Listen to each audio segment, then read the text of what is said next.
Ey aybizlovchi ko'zlarning egasi, sen izlayotgan har bir kamchilikni topasan.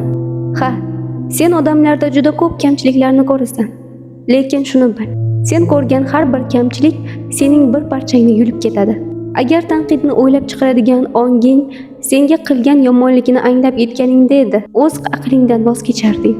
Nigohingni o'zingga qarat, o'zingga qayt, ichkariga qara. Ichkaridan sen ko'rgan har bir kamchilikning izini, hatto mohiyatini topasan. Nima uchun hayotga kelganingni so'raysan. Hayotga kelishingning sababi haqiqatdan ham ayb izlash va uni topishdir.